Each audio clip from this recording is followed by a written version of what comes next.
Yes, comrade, good morning. How are you? Mwatsikabanji.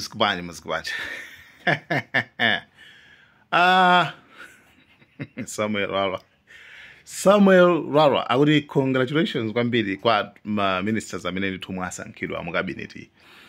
Ndipo afa dikangara tunde minister of state itu. Udindo uja napa sada mankanya uja minister of state. Oyangana na minister nzake. Kanyamata kamina kasa 2 years. Aya, nkani abwino kwambiri. Guys, pali Samuel Rara apa aupereka mafuno abwino. Choncho, yeah. Yes, comrades. Good morning. Mwasuka bwanji, komaso muli bwanji. No, Amalawi, inero really kwanga is just to congratulate or to bless and hamena sankidwa ngati cabinet. Mini cabinet mina sanka a Professor Peter Mutharika. Ndaiona cabinet kambiri komanso antambiri mwanitumizira kutaluara. How are you going to comment on that? Honestly speaking, the role mopanda manta, mopanda so sanje. Mutharika asankha bwino kwambiri this mini cabinet because tikabwera kunkhani ya ndale akwanirisa zomwe anena kuti Enoch Chihana ndi mgwirizano umene anapanga pakati pa chipani cha Ford ndi DPP timaziona zachitika leroli. Enoch Chihana will be the second vice president for this country. President Peter Mutharika asankha ndithu. Ini Mutharika ndaona maturity ilimo. Komanso mwa Mutharika 5 years alikunja kwa boma chipani chao. I think azindikira zomwe Amalawi timafuna. Mgwirizano umene undu umene unalephereka pakati pa Chakwera ndi Chilima. Mutharika has made the correction kuti ayi mukagwirizana pandale choncho zizipitira mpaka mboma. Ndiye tiona mena zikhalira kwa mena asankhira apapa mena akwanisira chicha Mutharika. I do credit him. Apanga chinthu chabwino kwambiri akuziwa anu zomwe Amalawi timafuna. Mukagwirizana pandale teni zizipitira mene mwagwirizirana. Kazi kukoma, kazachuruka, gawanani mene munagwirizirana. Osaziya zinapanga pakati pa Chakwera ndi Chilima. Ayi, mpaka wina kumwalira zimeja zinalakwika. Therefore, apapa I do credit APM as well as Enoch Chihana. Enoch Chihana Ford chipani chao chimakanga chufoka komabe ka relevance kalipo pano pa relevance ya Ford iyamba kuoneka mena ali boma mena acha mene Enoch Chihana azipangira behave mena atagwire ntchito nga second vice president agwira bwanyi ntchito chikwa chipani cha Ford chena kumakula osati chizibwera mbuyo yayi. Taona ni panopa chipani chomwe chinango yamba kumene cha UTM chili ndi members of parliament ambiri komanso kuina bwino pa chisankho kusiyana Ford. Panopa ni nthawi ya Ford zena agwirizana ngati mgwirizano wawo wa Ford ndi DPP unali wabwino. Ford also yena kuyamba panopa kuti chipani chawo chikonzedwe bwino chikhazikike chifukwa chipani chimene chichi chinayamba ndi makolo awo Enoch Chihana to maintain the legacy of the chakufa Chihana atapange ndi Enoch Chihanayo ndi mene andagwire ntchito ndi DPP. Congratulations in press pakati pa APM the Enoch Chihana. Let me come to these other appointments. Mwanamveka tinaziwa kale kuti is one of the educated guys amongst the DPP gurus. Udindo mene atenga Mwanamveka panopa ndi wawo ndithu oyenerera because is somebody yemwe kanga tanaphunzirako ndithu ntchito ngati zimene apasa azo ngati as a minister. So kumene koko no problem. Asaidi nawonso chimozimozi aligomeka chimozimozi asankhidwa maudindo amene owo. Koma chimene chandigwira kwambiri mtima Malawi comrades is like ku police. Ma appointments ku police achita bwino kwambiri. Of course Gangata is there as means of state. Gangata so politically he has done a good job. Gangata being in Nyamata from Central Region wa DPP. Waisokoneza MCP ku DPP. Ku MCP waisokoneza ku Central Region. Tonse timaona Gangata mena matamangira pa Central Region. He contributed a lot ku chipani cha DPP to a mass vote. Peter Mutharika kutenga mavoti ambiri ku Central Region. So Gangata udindo mene huku mukhala. Tikuona so njira zimene Gangata anaendamo kumangidwa kuzuzidwa ndaza athu MCP. Koma sana siye kuona chisogolo. Anaona chisogolo Gangata kuti ayi mpaka MCP tuike mbomu. So Gangata deserve artisti timpase nditu maluwa.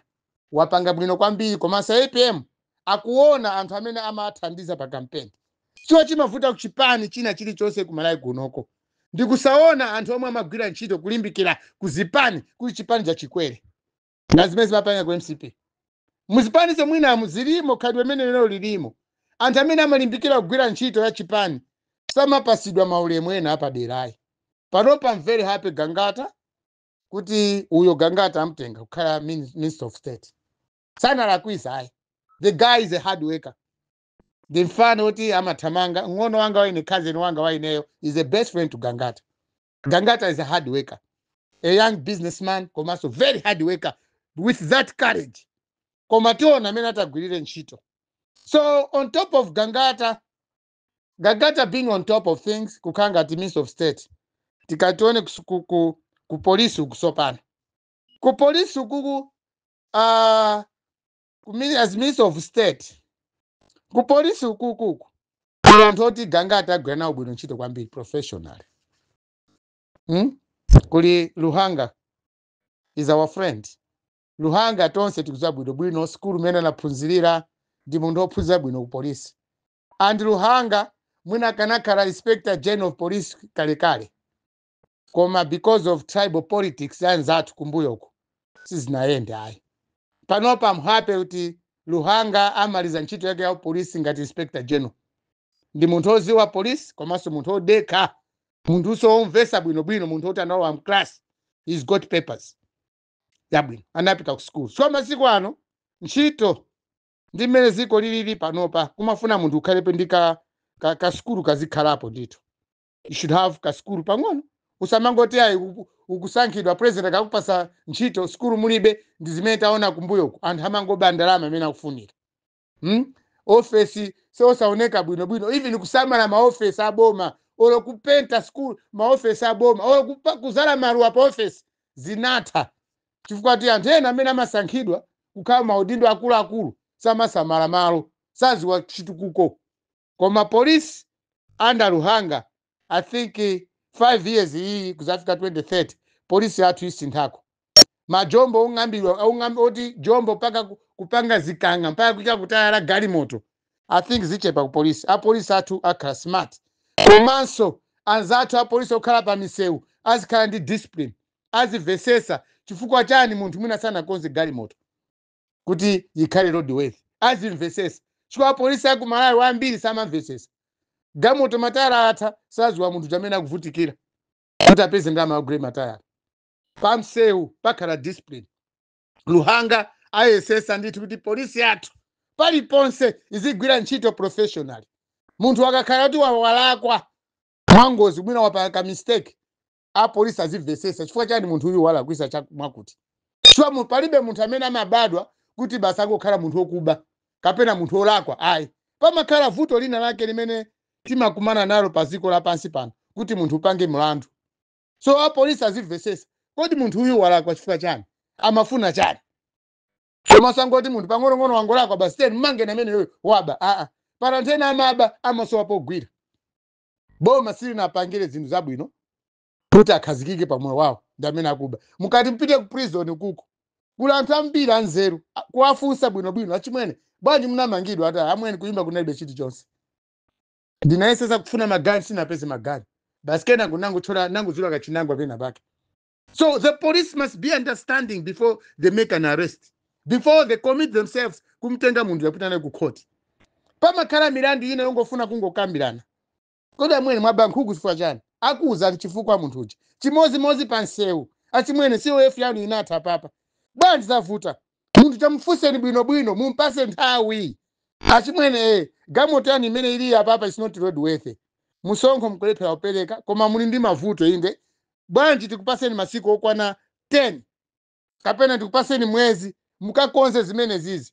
Ndi mmene boma limayendera bwino. Koma ngoti pansewu basi kavuto kakang'ono mwamanga munthu. So ku polisi kuli anthu omwe ndikuwaziwa ineyo. They are in my record books. Even maiko akunja anzathu amayikanso amene amaembasi awawa amaona ku polisi. When you look at Luhanga, is a professional.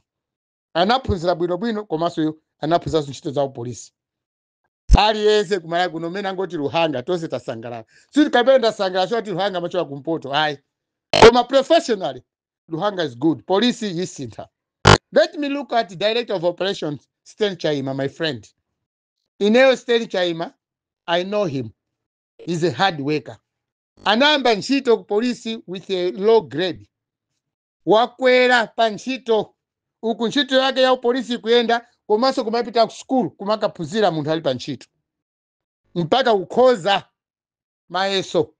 Secondary school kumaliza, kukamaliza form 4. Kukhonza. While augwira ntchito molimbikira ku polisi. He's a very good example of an officer, Sten Chaima. Amene akuzwa Sten Chaima, I've worked with that one, anandithandizapo nthawi imene nimamangidwa ndi boma la DPP. Anandithandizapo Sten Chaima nthawi imene anthu ena, nthawi imeneyo DPP iya upandu. Ali Inspector General, ali Mkhito. Kunabwera munthu kunyumba kwanga kuzafuna kuchosa moyo wanga. Sten Chaima being a deputy director of CID, nthawi imeneyo, pass pa Mkhito. These people helped me. Not Sten Chaima ngati loli ali director of operations. The man knows the job.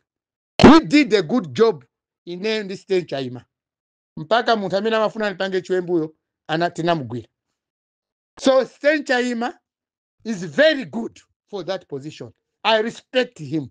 And I'm happy kuti ngatanga zapume ntchito yake as deputy inspector general. Kapena ngatanga zameze ntchito yake ngati inspector general. Sindikudabwa ayi. The guy is a hard worker, nagwirapo naye ntchito. Ineyo sati ngati wa polisi. Koma munthu ofuna kuti anthu achose moyo wanga. Ntaya DPP imeneyo. This guy is a good. Ntchito ya UCID simungamunamiza ayi. Koma anazipanga promote yekha kunkhani ya school komanso kuntchito. He has never taken favors from politicians. Let me leave Sten Chaima there. Congratulations. I know he comes from Mwanza or Kuneno. Very good for Sten. Congratulations. Ndikuziwa maaudio anga amamvera. Amamvera ditu. Kutiruwala is congratulations Sten Chaima. He's a very good guy. He's my good friend. I wish him well. Let me come to Kaira Noel. Noel kuziwa kale Noel. Diamond Malimbana ndi DPP. Noel helped us a lot. Noel Kaira. The guy is too smart as he looks, as his face looks. And habu inondi touch na Noel. Koma chile chansi angresa kwa mbili ya Malawi mwina ina simkuziwa. Chakufa chana, Enoch Kamzingeni ama chokela Kurumbi Central. Kwao ndi Kurumbi. Luhanga comes from Rumbi. Noel comes from Rumbi. Silingane ne kuti pamene papa amthalika sankhana amene wawo chote osamachokera Kurumbi. Ayi. Aona ukadaulo wawo ku Malawi kunoko. Sana we cannot say kuti akondera ntha Kurumbi. Ayi. These guys we know they're professionals. Mukati muoneso bwino amthalika kwawo kuthoro sana sankheko minister. Sana sankhe minister. Paudipa nkhani meneyi. Asankha Mwanamveka from Chirazulu, asankha Chaponda from Mulanje. Of course it's Lomwe Belt. Koma za Lomwe Belt is tenti zitaye uko zikulichedwesa. Ndale zote yayi stronghold ya DPP Lomwe Belt zilichedwesa. Tenti kambe anthu amene asankhidwa awawa ife kuno kumpoto dadalisika. Anthu amene alowa mcabinet iyi oyamba ya APM achokera kuti Kurumbi. We are very happy. We are very happy people. Tasangala kwambiri ngati Malawi. We need technocrats to run this country. Tufuna anthu anzeru apange manage to run the affairs of this government. A DPP achita bwino kwambiri. This is a very good example imene DPP apanga. We need technocrats to take charge of this country. Osamangotenga anthu andale oti ku school zawo sizikuveka bwino ayi. Akakhala andale tengani anthu omwe akulimbikira kuzipani kwanuko kuti muwine chisankho. Koma satali yense yayi ndi mbuli yomwe munthu yemwe sanayambe wapitapo mulilongwe chibadwireni mukumpasa udindo kupita ku State House ndamene akulemba mabi m'manyumba ku State House. Autuka ku State House akulemba ndi manyi mu makoma. Kutenga mbuli kupita nazo ku State House. We don't want that. We need technocrats. So comrades Malawians, this is what I can tell you. Panopa chikufunika kwambiri kumaya tenga anthu anzeru kwaika mu position oyenerera. Comrades, congratulations kwa cabinet imene asankhidwa for the first time. Thank you. Good morning.